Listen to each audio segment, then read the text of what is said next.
নুনও ঠিক আছে, কিচ্ছু লাগবে না। কি দেখিয়ে নি কী কী নিয়েছি।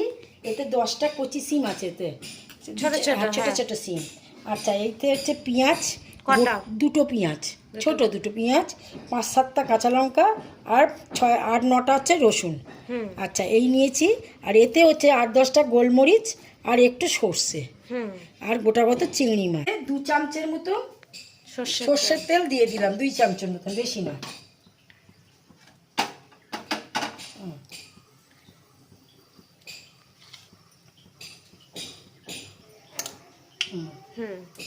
এইবার সিমগুলো এতে দিয়ে দিলাম, পেঁয়াজ দিয়ে দিলাম, রসুন দিয়ে দিলাম, তারপরে কাঁচা লঙ্কাগুলো একটু ফাটিয়ে দিয়ে দিচ্ছি।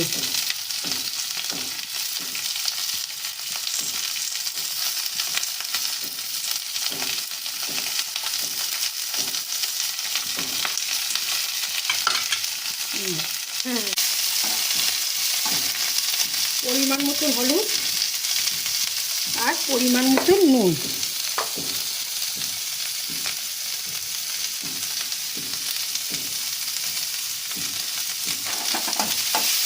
দিয়ে নিয়ে নিতে হবে, তাই তো? দিয়ে কতক্ষণ এটাকে করতে হবে? এই 2-3 মিনিট একটুখানি নরম করে নেওয়ার মতো। আর এতে একটু চিংড়ি মাছ অল্প একটু বাটবো, আর একটু এর সঙ্গে একটু নেড়ে নিচ্ছি।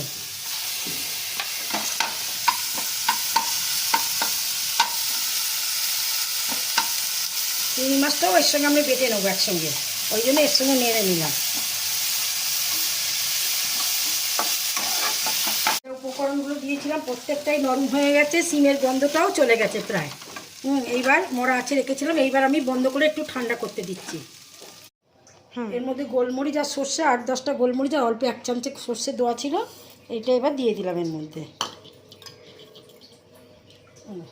এইবার এইটাকে মিক্সিতে চিংড়িটা কড়াই দিয়ে না, মাথাটা আটকাও। 2-4 দানা চিনি দিয়ে দিচ্ছি, স্বাদ মতন। এই যে 2 চামচের মতো সর্ষের তেল দিয়ে দিলাম, দিয়ে এবার এই 2-4টে চিংড়ি মাছ ছিল দিয়ে দিলাম এর মধ্যে। নিচ্ছি, চিংড়িটা সরিয়ে একটু কালো জিরে ঢেলে দেবো।